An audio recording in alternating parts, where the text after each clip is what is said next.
മഴ കുറഞ്ഞിട്ടും UAE-യിലെ വെള്ളക്കെട്ടിനും മഴക്കെടുതികൾക്കും ശമനമില്ല. നൂറുകണക്കിന് കെട്ടിടങ്ങളും ആയിരക്കണക്കിന് വാഹനങ്ങളും ഇപ്പോഴും വെള്ളത്തിലാണ്.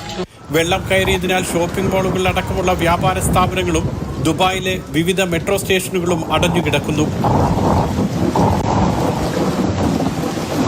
ദുബായ്, ഷാർജ അന്താരാഷ്ട്ര വിമാനത്താവളങ്ങളിൽ നിന്നുമുള്ള സർവീസുകൾ നിർത്തിവെച്ചതോടെ ആയിരക്കണക്കിന് പേർ വിമാനത്താവളങ്ങളിൽ കുടുങ്ങി. ദുബായിലെ എമിറേറ്റ്സ് എയർലൈൻ ഇന്ന് അർദ്ധരാത്രി വരെയുള്ള എല്ലാ സർവീസുകളും റദ്ദാക്കി. ഫ്ലൈ ദുബായ്, എയർ അറേബ്യ സർവീസുകളും മുടങ്ങി. കൊച്ചി, കോഴിക്കോട്, തിരുവനന്തപുരം വിമാനത്താവളങ്ങളിലേക്കുള്ള നിരവധി സർവീസുകൾ റദ്ദാക്കി.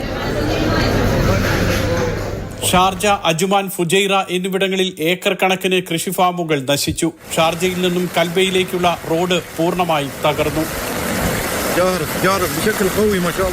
അലൈൻ, ദുബായ് ഇന്റർനാഷണൽ സിറ്റി, ജബൽ അലി, അജുമാൻ എന്നിവിടങ്ങളിൽ ആയിരക്കണക്കിന് കാറുകളും വാഹനങ്ങളും ഒലിച്ചുപോയി. കാലാവസ്ഥാ റിപ്പോർട്ടിംഗ് സംവിധാനം നിലവിൽ വന്ന 1949 ശേഷം ആദ്യമായാണ് രാജ്യത്ത് ഇത്രയ്ക്ക് ശക്തമായ മഴ ലഭിക്കുന്നത്. റാസൽ ഖൈമയിൽ ഒഴുക്കിൽപ്പെട്ട് 40 വയസ്സുള്ള സ്വദേശി മരിച്ചു. വിദ്യാഭ്യാസ സ്ഥാപനങ്ങൾക്ക് നാളെയും മറ്റന്നാളും ഓൺലൈൻ ക്ലാസ് പ്രഖ്യാപിച്ചു. റെക്കോർഡ് മഴയ്ക്ക് ശേഷം സാധാരണ ജനജീവിതത്തിലേക്ക് ദുബായ്, UAE തിരിച്ചെത്തണമെങ്കിൽ ഇനിയും സമയമെടുക്കും. എല്ലായിടത്തും രക്ഷാപ്രവർത്തനം പുരോഗമിക്കുന്നുണ്ടെങ്കിൽ പോലും 2-3 ദിവസത്തിന് ശേഷം മാത്രമേ നമുക്ക് പഴയ രീതിയിൽ ഈ രാജ്യത്തെ കാണാൻ കഴിയുകയുള്ളൂ. ദുബായിൽ നിന്നും മുഷീർ കൊടിയിലിനൊപ്പം സുരേഷ് വെളിമുറ്റം, മാതൃഭൂമി ന്യൂസ്.